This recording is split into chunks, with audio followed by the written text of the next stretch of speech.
অনুরাগের ছ ধারাবাহিকের আজকের পর্বে দেখা যায় যে দীপা জানতে পারে রেস্টুরেন্টের বেশিরভাগ টাকাই শোধ হয়ে গেছে, কিন্তু কিভাবে শোধ হলো সেটা বুঝতে পারে না।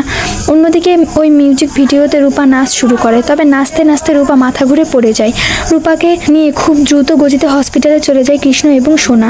দীপা সহ সবাইকে ফোন করে জানানো হয় রূপার অবস্থার কথা। সূর্য, দীপা সবাই বেরিয়ে পড়ে হসপিটালের উদ্দেশ্যে। উর্মি বেশ ভয় পেয়ে যায়, মনে মনে ভাবতে থাকে, ঠাকুর আমি তো এটা চাইনি, আমি তো রূপার ক্ষতি করতে চাইনি, আমি শুধু ওকে শিক্ষা দিতে চেয়েছিলাম। মেয়েটি আমাকে ওভাবে কাকিয়া বলে জড়িয়ে ধরলো, আমার খুব খারাপ লাগছে, ঠাকুর তুমি ওকে সুস্থ করে দাও। ঠিক তখনই রত্না দেবী এসে উর্মিকে বোঝাতে থাকে, যা করেছিস ঠিক করেছিস।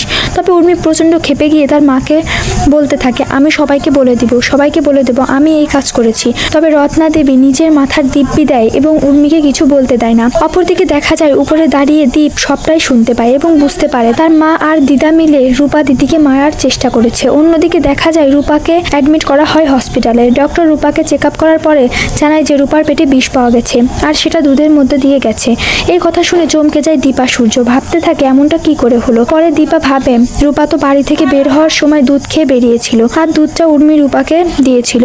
তবে সবার আগে মিউজিক ভিডিও কাজটা শেষ করতে হবে। দীপা ছুটে যায় শুটিং এর জায়গা এবং দীপা নিজে মিউজিক ভিডিও শুটটা করে। অপরদিকে দেখা যায় মিশকাকে দেখানো হয় এবং মিশকা নিজের বাড়িতে ফিরে যায়। ডক্টরের কাছে জানতে চায় যে সে কি আর কখনোই সুস্থ হতে পারবে না, সে কোনোদিন কি আর স্বাভাবিক জীবনযাপন করতে পারবে না। তবে ডক্টর জানায় মিশকা যেহেতু তার বাড়িতে আছে আস্তে আস্তে সুস্থ হয়ে যাবে। অন্যদিকে দেখা যায় যে রূপাকে নিয়ে বাড়িতে চলে যায় সবাই। সোনাকে ফোন করে জানায় দীপ যে দিদিভাই বাড়িতে ফিরে এসেছে। তবে দীপা কৃষ্ণকে সেনগুপ্ত বাড়িতে যেতে মানা করে। দীপা সোনাকে বলে, দেখ সোনা, আমি খুব ভালো করে জানি যে এই কাজ আমাদের বাড়ির মধ্যে থাকা কেউ একজন করেছে, তাই তাকে ধরতে হবে। যে আমার রূপার সাথে এই কাজ করেছে তাকে আমি ছাড়বো না। তো বন্ধুরা, তোমরা এটাই চাও তো যে উর্মি আর রত্না দেবীকে যেন দীপা উচিত শিক্ষা দিতে পারে? কমেন্ট করে জানাতে ভুলো না।